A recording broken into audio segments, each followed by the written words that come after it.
السلام علیکم ورحمۃ اللہ وبرکاتہ۔ اعوذ باللہ من الشیطان الرجیم، بسم اللہ الرحمن الرحیم۔ یا ایہا الذین آمنوا اصبروا وصابروا ورابطوا واتقوا اللہ لعلکم تفلحون۔ اے لوگو جو ایمان لائے ہو، صبر سے کام لو، باطل پرستوں کے مقابلے میں پامردی دکھاؤ، حق کی خدمت کے لیے کمر بستہ رہو اور اللہ سے ڈرتے رہو، امید ہے کہ فلاح پاؤ گے۔ سورہ آل عمران، آخری آیت۔ طالب علم کے لیے 6 اجر۔ خدا کے رسول صلی اللہ علیہ وسلم نے فرمایا، جو شخص جماعت کے ساتھ نماز ادا کرے، پھر کسی علمی مجلس میں بیٹھ کر خدا کا کلام سنے اور جو کچھ سنے اس کے مطابق عمل کرے، وہ اس کے صلے میں خدا سے 6 اجر پائے گا۔ نمبر 1، اس کو حلال روزی نصیب ہوگی۔ نمبر 2، عذاب قبر سے نجات حاصل ہوگی۔ نمبر 3، اس کا نام اعمال دائیں ہاتھ میں دیا جائے گا۔ نمبر 4، پل صراط پر وہ بجلی کی طرح گزر جائے گا۔ نمبر 5، وہ پیغمبروں کے ساتھ اٹھایا جائے گا۔ نمبر 6، اور جنت میں اس کے لیے سرخ یا قوت کا ایسا حسین اور کشادہ محل تیار کیا جائے گا جس کے 40 دروازے ہوں گے۔ واقعہ: ایک دن امیر المومنین حضرت عمر فاروق رضی اللہ تعالیٰ عنہ بیٹھے کھانا کھا رہے تھے۔ سامنے ایک پھیلی ہوئی پلیٹ میں روغن زیتون رکھا ہوا تھا۔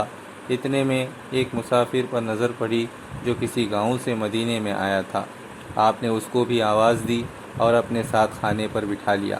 دیہاتی مسافر بے تکلف بیٹھ گیا اور کھانے لگا۔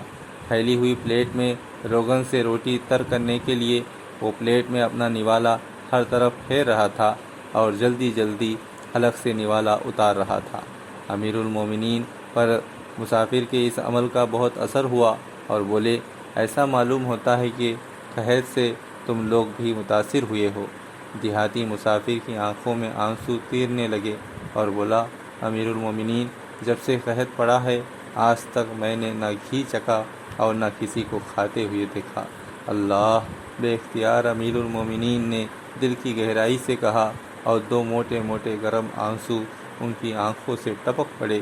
کچھ دیر سر جھکائے خاموش بیٹھے رہے، پھر بڑے عزم کے ساتھ کہا، میں آج کے بعد ہرگز گھی نہ کھاؤں گا جب تک خدا کے بندے بارش سے سیراب ہو کر پھر پہلے کی طرح خوشحال نہ ہو جائیں۔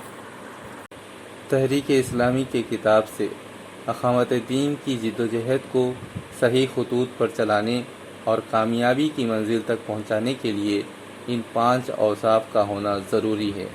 نمبر 1، اللہ کے ساتھ گہرا تعلق اور اسی کی رضا کے لیے کام کرنا۔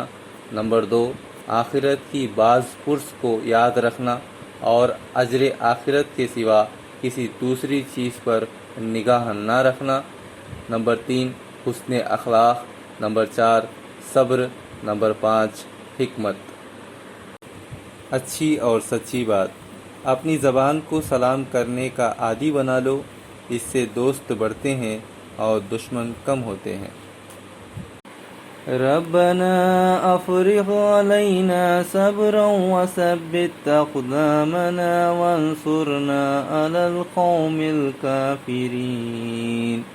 اے ہمارے رب، ہم پر صبر انڈیل دے اور ہمارے قدموں کو جما دے اور کافر قوم پر ہماری مدد فرما۔ آمین ثم آمین۔ السلام علیکم ورحمۃ اللہ۔